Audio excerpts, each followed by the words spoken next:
e bem-vindas à segunda edição do podcast Escrita Criativa e Empoderamento Mais Mulheres Autorais. Esse projeto foi aprovado no edital CUC, Casas Universitárias Culturais daqui da Universidade de Brasília. Sou professora Norma Diana Hamilton, do curso de Letras Tradução em Inglês. Hoje estão comigo a escritora e jornalista Valesca Barbosa, que é apresentadora do Quilombo de Vala, da TV Comunitário de Brasília. E ela também é a idealizadora do Júlio das Pretas, que escrevem no DF. Bem-vinda. Obrigada. Está conosco também a discente Júlia Monteiro. Bem-vinda, Júlia. Então, no nosso projeto, estamos oferecendo cursos de escrita. No dia 24 de maio, sexta-feira da semana que vem, teremos a primeira oficina de escrita criativa, a crônica. Valesca é cronista, né? Então, nessa oficina, iremos fazer a produção dos textos e as participantes poderão publicar os textos delas. Então, deixamos o convite para as mulheres, todas as mulheres de 15 a 8 anos vierem participar dessa oficina que promete ser maravilhosa. 15 a 80, né? Sim, de 15 a 80 anos. Sem limite, só querer escrever, aprender um pouco mais. Né? Sim, falar de suas histórias, contar suas histórias, né? Ok, então, na nossa edição de hoje, o tema é o que significa a produção escrita de mulheres negras no século XXI. Primeiramente, passamos a palavra para a Valesca. Essa pergunta é ampla, né? Sim. Eu acho que só uma professora do seu departamento estaria apta a responder. Mas quando você me traz esse questionamento, assim, o que me veio?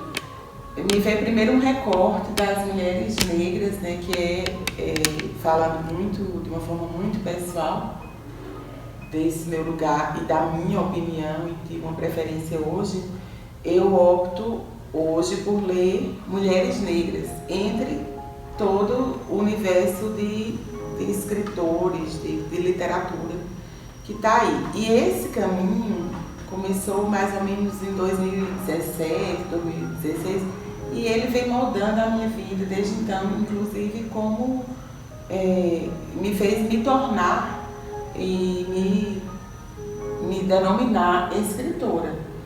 E acho que a origem disso tudo, na verdade, que eu sempre dizia isso, e vou resgatar aqui, veio de quando eu conheci uma comunidade no Facebook, que é o Mulheres das Letras.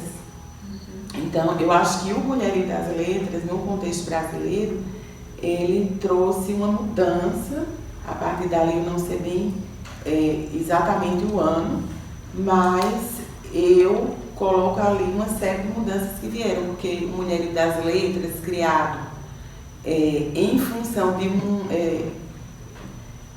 um questionamento da jornalista, da escritora Maria Valéria Rezende, que ela sempre diz, eu não criei, né? Foi um movimento coletivo, mas foi um questionamento ali naquele ano sobre a presença das mulheres na Festa Literária de Paraty, que até então era esse grande evento, como continua sendo, esse grande festival literário, mas era um festival que abarcava o que a gente chama do cânone, né? Não só de escritores nacionais como internacionais, e aí nesse cânone estaria esse padrão, homens brancos, ou uma elite aí, tanto de escritores, né, de quaisquer gêneros e denominações, quanto do público, porque esse deslocamento até Paraty continua sendo caro, difícil, né? Então ficava aquela coisa. Eu fui, né? Sempre esse lugar de diferença, de elitismo, eu pude ir, eu não pude ir. Então, naquele ano, Maria Valéria teve essa percepção, fez essa denúncia, né? Onde é que estão as mulheres, onde é que estão as mulheres pretas aqui em Paraty, as escritoras, e eu, de um olhar, né? Não sei se está estudado, pesquisado, mas nessa forma leiga, assim, eu entendo que aquilo foi gerando vários outros movimentos, né? Inclusive esse auto-olhar da organização, da curadoria, da festa literária, que hoje, né, se abriu, e a gente pode dizer que tem já várias mudanças, nem sempre aceitas, né? E que passa por questionamentos, inclusive da mídia, que também segue esse padrão da grande mídia, como a gente chama, que também segue esse padrão canônico, né? De quem pode, quem não pode. E aí a gente vai ter sempre esse panorama do patriarcado, né? Do homem branco. Então, assim, tudo isso para dizer que o meu foco, embora, assim, nos meus limites, que eu também acho essa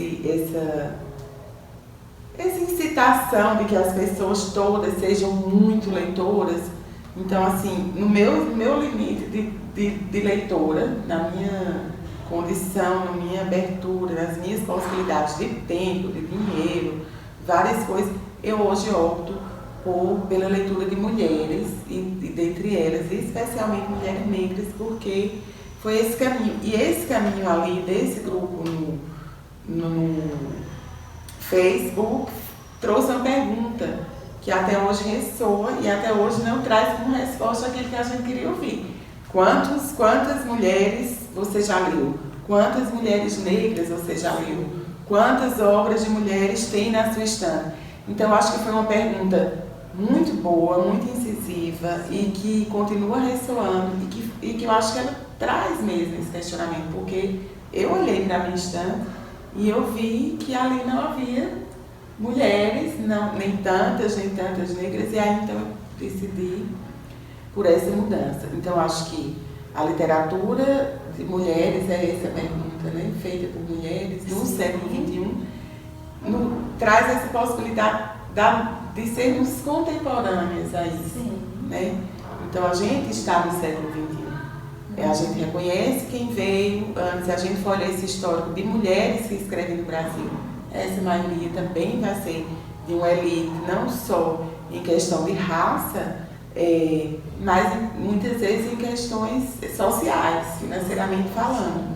E aí vem ali naquele contexto do século anterior, uma Carolina Maria de Jesus, rompendo com isso também, com todas as dores e delícias de migrar de uma catadora de papel, moradora de uma favela, de uma grande favela de São Paulo, para uma escritora mais vendida, mais traduzida e que ocupou todos esses espaços que ela jamais ocuparia, né? Que é a figura dela, humana, o papel que ela cumpria no mundo, jamais daria nem a chance dela ser a mulher negra em lugares subalternos, por exemplo, em termos de trabalho. Ela não seria nem a serviço geral da Academia Brasileira de Letras, porque ela era uma carregadora, uma pessoa semi-analfabeta, mas uma absoluta apaixonada. Nos anos 70, 80, né, em que não podia se falar publicamente sobre, né, as diferentes formas de opressão contra as mulheres, porque tinha ali uma certa censura, né, em que a gente poderia dizer, a gente vê as críticas também, um grupo, né, de militantes, no caso, né, do movimento civil, um grupo de homens negros, né, que queriam esconder, né, quais foram as diferentes formas de opressão contra mulheres negras e contra meninas. E Toni Morrison entra com uma publicação fantástica, O Olho Mais Azul, né, mostrando, detalhando nas descrições, na narrativa dela, a opressão que as meninas negras sofrem, tanto a partir da opressão da comunidade branca, quanto da opressão de homens, né? Em alguns casos, de homens negros, né? De um pai negro. Toni Morrison é uma escritora fantástica porque ela não cria um estereótipo contra o homem negro, né? Ela tem diferentes figuras de homens ali, em diferentes papéis, em diferentes representações. Enquanto a gente tem a representação do pai, né, que abusa a filha, a gente tem um protagonista negro a contrapartida, né, que trata bem sua filha, cuida da sua filha. Então, ela vai trazendo, né, ao mundo, né, aquele contexto, a humanidade das famílias negras, né, como forma de humanizar a população. Porque eu estava até comentando numa palestra que eu dei ontem à noite num colégio, né, como as famílias negras são bombardeadas o tempo todo com as vivências das pessoas brancas, no sentido de que a gente liga a televisão, as histórias que são contadas são sobre as famílias brancas, os protagonistas, na maioria brancas, quem está ali apresentando notícias, os programas de televisão, jornais, geralmente pessoas brancas. Então, desde cedo, a gente cresce e a gente vai se identificando com aquela vivência, né, das pessoas brancas, mas o contrário não acontece ou acontece de forma muito tímida ainda. O que eu quero dizer, as crianças brancas vão crescendo sem ter acesso, né, à vivência das pessoas negras, porque tem poucas pessoas negras ainda na televisão, nos livros que foram publicados por pessoas brancas. Então, as escritoras negras vão entrar com alguma coisa fantástica, né, apresentando famílias, personagens negros e negras, mostrando as vivências como forma de trazer uma humanização, né, por parte da população branca, né, vai enxergar a humanidade, né, da comunidade negra. Antônio Cândido dizia que a literatura é uma forma de humanização, é uma forma de formação, né, que é importante para a comunidade branca. É importante ler as nossas histórias, ler as obras produzidas por escritoras negras, entender as nossas complexidades, as nossas vivências, né, para pensar que somos seres humanos com as mesmas complexidades, né, as mesmas diversões, lutas, glórias, desafios, né, como a comunidade branca. Então, nesse sentido, a literatura produzida por escritoras negras, né, tem essa grande contribuição. Passo a palavra a Júlia. Pois bem, as mulheres negras, elas sempre foram muito silenciadas, né? Uhum. E para que nós pudéssemos correr, mulheres como Toni Morrison, Carolina Maria de Jesus tiveram que andar, né? Sim. E é muito inspirador ver que agora a gente tem espaço, né? A gente tem mais voz, mais liberdade para falar.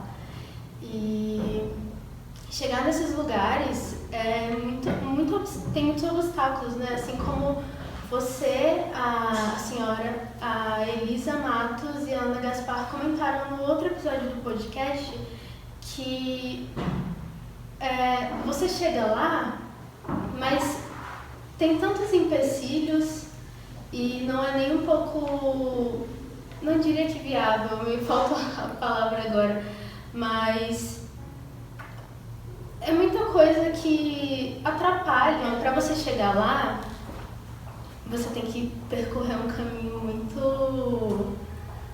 muito difícil. Mas estamos chegando lá e, como você disse, de pouquinho em pouquinho mais representatividade, né? A gente vai vendo aos poucos que estamos mais livres, cada vez mais livres para nos expormos. Exatamente. Valesca, eu gostaria de comentar mais? Eu pensei no que a Júlia falou, para chegar lá, que estamos chegando lá, né? E eu fiquei pensando onde é esse lá, o que seria, né, esse lá, porque às vezes é um lar bem pertinho, bem longe do que a gente pode falar de sucesso, fama, reconhecimento financeiro. Eu acho que é um lar, esse mesmo, de se autorizar, né? Primeiro essa autorização que a gente se dá, porque tem um primeiro rompimento aí que só pode vir de cada um, né? E aí eu acho que esse é um passo mais difícil. Quer dizer, eu vou fazer, eu quero fazer, eu preciso fazer, independente de qualquer coisa, termo, necessidade do mercado, né, da mídia, sei lá, da estrutura, dessa estrutura de alguma coisa que não dependa só de nós. Então eu falo isso até porque eu vivi isso, né? De um dia chegar e dizer, eu preciso, eu fico muito escrevendo as crônicas aqui na cabeça, e aí eu vivia todos os medos, não sei se é literatura, não tenho coragem, que a pessoa que vai me dizer se é boa, esse texto é bom, aquela coisa que a gente passa. E aí eu disse, não quero mais saber. Se o que eu faço é bom, se vai ter alguém para ler, para me dizer isso para mim, para eu me sentir autorizada, se vai vender, se não vai vender, eu só preciso fazer isso por uma questão até de saúde mental. Sim. Então esse foi um ponto do gato, só que demorou uma vida, né? Demorou uma vida, porque foi uma coisa que eu sempre quis. E aí um dia eu comecei a escrever um blog. E aí esse blog, ali em 2017, que está no ar ainda, o endereço é www.umpordiawb.com.br. Ele começou com um texto, né? Aquela coisa de um passo. Dê um passo e não estará mais no mesmo lugar, e até frases assim que a gente costuma chamar de autoajuda me incentivaram. Então, foi um primeiro texto, depois eu tinha centenas de textos, e depois dessas centenas de textos de crônicas eu fui levada a fazer uma seleção e lançada ali um primeiro livro. Então, eu acho que uma mudança que a gente vive hoje na literatura de autoria feminina negra, ou de autoria feminina, mas a gente está fazendo esse recorte da literatura negra, é justamente esse lugar da autorização, né? Então, a gente passou desse total lugar de invisibilização, de silenciamento, mas não porque alguém abriu esse novo lugar, mas porque abrimos e estamos abrindo, e assim, e não é abrindo devagar, chutando às vezes, né? Às vezes tem que fazer a demolição. E aí acontecem coisas como essa, como a criação do NetFi, como a criação desse podcast. E assim a gente vai, mas ainda não é aquele lugar, vem a mulher preta, é a gente que está fazendo esse lugar.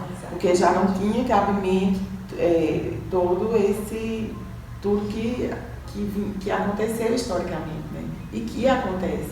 E você estava citando exemplos, falando da invisibilização e às vezes até do roubo das obras, né? E uma mulher escrever uma obra e tê-la assinada, assumida por um homem, ou às vezes ter que usar um pseudônimo como homem, para poder ser aceita, ou às vezes nunca aparecer, ficar ali anônimo, ninguém nem saber se quem escreveu aquela obra foi uma mulher. Então, são muitos casos e a gente está nesse rompimento, respeitando quem veio antes, né? Isso. Quem correu, hoje eu ouvi essa frase, quem correu para que a gente pudesse estar caminhando. Exatamente. Então, eu acho que tem isso. E aí com essa fala eu até encorajo, né, todas essas mulheres que vão ter acesso a esse material que a gente está gravando, que vem participar das oficinas de escrita criativa, porque assim, eu acredito muito nessa força da história de cada uma e do que você tem para falar. Então, para mim, termos como grande literatura boa, não existe. Literatura boa é aquela que a gente conseguir colocar no mundo a despeito de tudo o que está ali para que ela não venha ao mundo e que isso seja de qualquer forma, que seja num objeto livro, ou que seja na oralidade, ou ainda mesmo na gaveta, como ficou o livro de Conceição Evaristo, por mais de 20 anos, né, como ela nos conta. Então, eu acho que um diferencial dessa época é o que você falou. Então, estamos contando as nossas histórias, seja autobiograficamente ou não, mas é uma mulher preta escrevendo por ela, o que ela pensa, o que ela sente, o que ela quer escrever. E eu acho que essa é a grande beleza desse momento que a gente vive, do século XXI, assim, né? Pegando o tema da nossa conversa. E é isso. E tem essa força também da mulher de dizer, eu vou fazer, então vai ser usando a tecnologia, por exemplo, como um e-book, ou vou xerocar uma folha e vender na rua como uma andarilha, ou vou costurar meu livro, fazer um livro artesanal, mas porque essa palavra quer sair e ela sai. Então acho que é a grande beleza desse momento que a gente tem vivido. E para quem ainda não deixou a palavra sair, se expressar, eu aconselho muito que comece sem julgamento, sem amar, só deixa vir o que está no coração, porque tem muita força, né? É um refúgio, né? As palavras são um refúgio. Inclusive, eu acho muito legal que agora nós, como eu disse, né, nós estamos tendo mais liberdade, né, para falar. E eu acho legal que isso é uma escrevivência, né? E por mais que a escrevivência seja algo da coletividade negra, ela tem também muito da subjetividade de cada uma de nós. E eu acho muito legal que temos a liberdade de poder falar tanto sobre que as pautas raciais, né, quanto só deixar a criatividade levar a gente.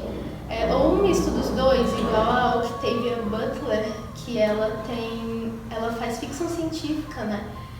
E ela mistura um pouco essa questão racial com a ficção científica, e eu acho muito legal, que temos muitas formas de expressar, sabe? Sim, com certeza. Maravilha. Então, Valesca publicou o livro de crônicas, Que o Nosso Olhar Não Se Acostume às Ausências, né? Foi em 2018? Uma primeira edição independente em 2019.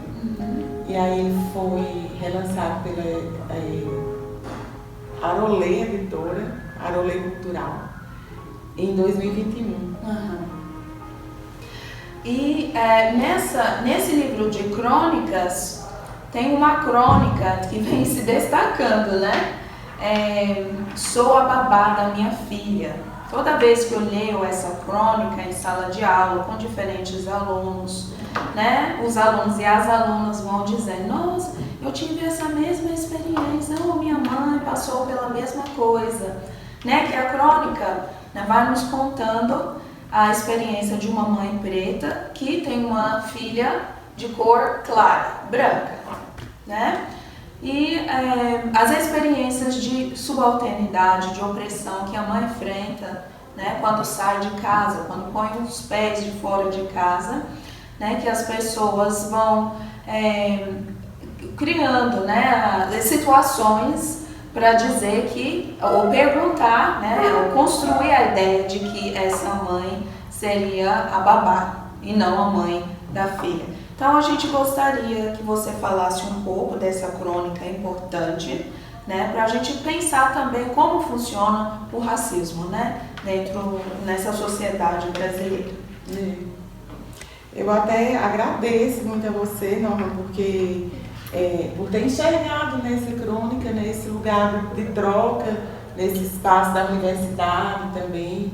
E é um texto que ganhou tradução, né, nas atividades do núcleo do NEPFI. E assim, é muito bom, gratificante, porque no fim é aquela coisa, a gente escreve e quer ser lido, mas então eu escrevi esse livro e e já não é meu, né? Então ele pode ganhar vários significados. E aqui no âmbito da Universidade do Brasil,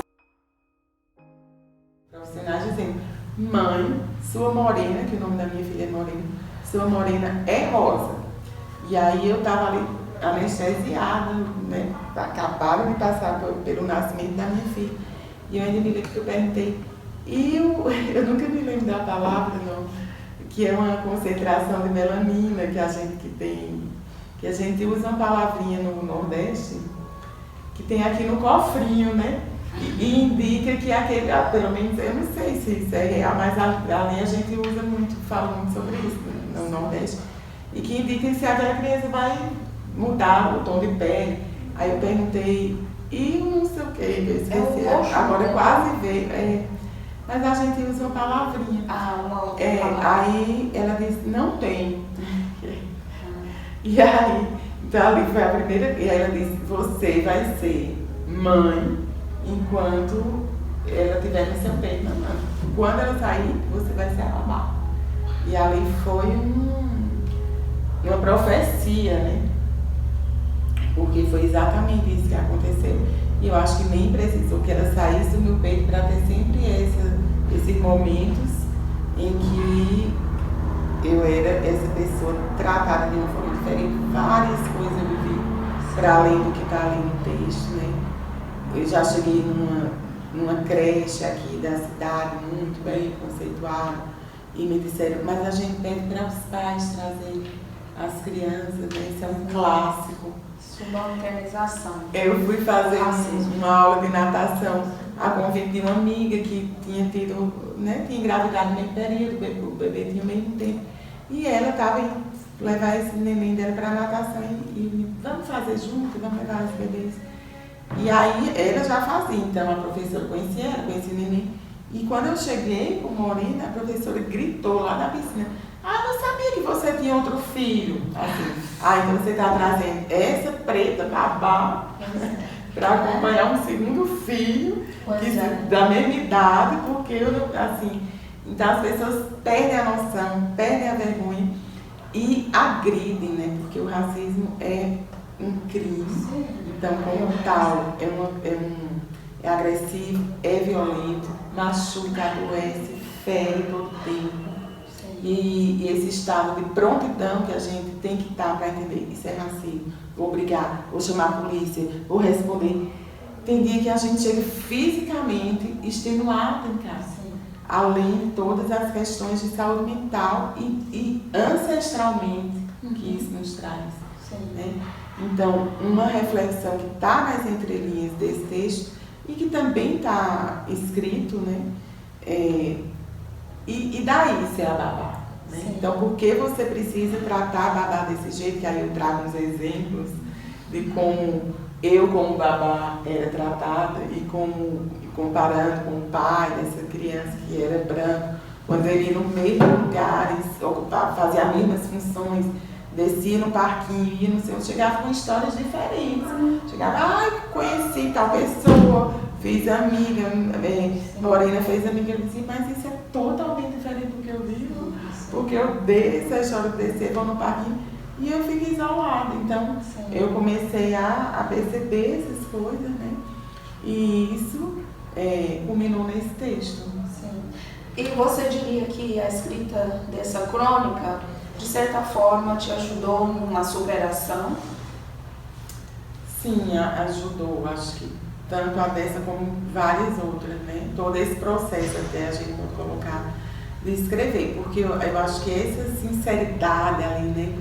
Essa disposição, como eu falei antes, de deixar isso sair, né? Aquele pensamento mais recôndito, aquela dor, você nem quer acreditar, mas é isso mesmo, colocar no papel. Então isso, a partir do momento que sai desse lugar subjetivo, né? Do pensamento, da intuição, e vai para um objeto, uma plataforma que você também tem acesso a ler, reler.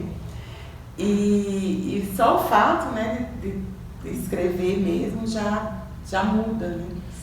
A forma como você sente. Então, isso está na força dos diários, o próprio diário de Carolina, de Jesus, e eu vivi isso sim. Então acho que para mim é essa coragem, né, de falar sobre isso e de pensar, de tentar entender aquilo tudo, escrevendo, né? Então acho que me fez transmutar um pouquinho. Também no texto diz, eu não posso ficar, me ater a isso, né? Ficar esperando como eu vou ser vista, ou tratada, ou não tratada, ou maltratada. Então me deu uma força também de seguir, de falar com a minha filha e seguir desse jeito que a gente né? Com as diferenças que a gente tem nos tons das nossas peles, nas nossas composições físicas, assim, e essa decisão que até hoje não é fácil e nunca será. Aliás, a gente luta e trabalha para que um dia seja. Sim. Mas eu não vejo essa mudança num horizonte de tempo próximo. Então eu te digo que sim, que escrever esse texto me ajudou a entender e a escolher outras formas de lidar com a situação que ali está colocada. Sim, fantástico.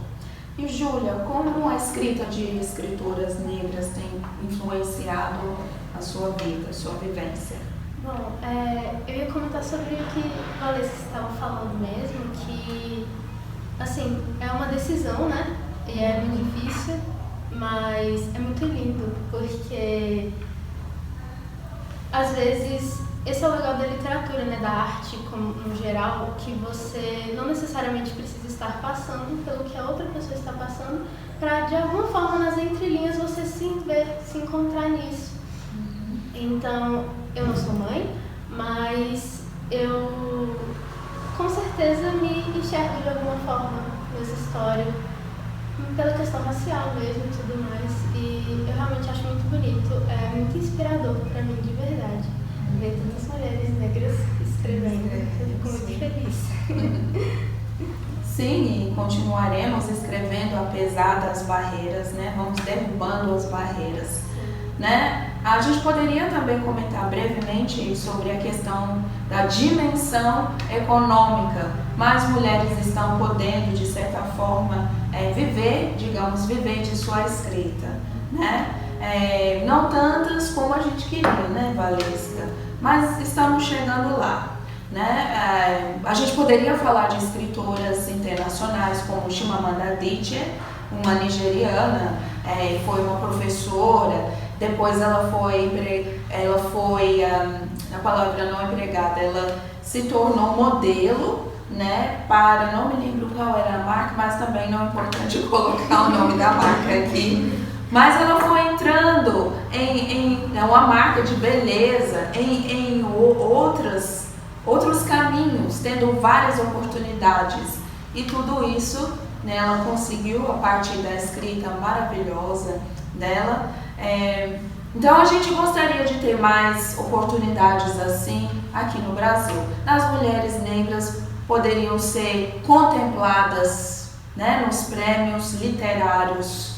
Recentemente, como a gente comentou na primeira edição do podcast, a gente poderia comentar brevemente novamente o prêmio Carolina Maria de Jesus, em que a maioria das escritoras premiadas eram brancas, e a gente viu, né, as questões avaliativas racistas, né, e que a gente chegou à conclusão que nem a própria Carolina Maria de Jesus poderia ter se inscrita, muito menos ganhar o prêmio, né, que leva o nome dela. Você gostaria de comentar mais? Eu pensei no que Júlia falou, para chegar lá, que estamos chegando lá, né? E eu fiquei pensando onde é esse lá, o que seria, né, esse lá, porque às vezes é um lá bem pertinho, bem longe do que a gente pode falar de sucesso, fama, reconhecimento financeiro. Eu acho que um lá esse mesmo, de se autorizar, né? Primeiro essa autorização que a gente se dá porque tem um primeiro rompimento aí que só pode vir de cada um, né?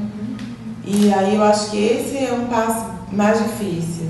Quer dizer, eu vou fazer, eu quero fazer, eu preciso fazer, independente de qualquer... Subjetividade de cada uma de nós.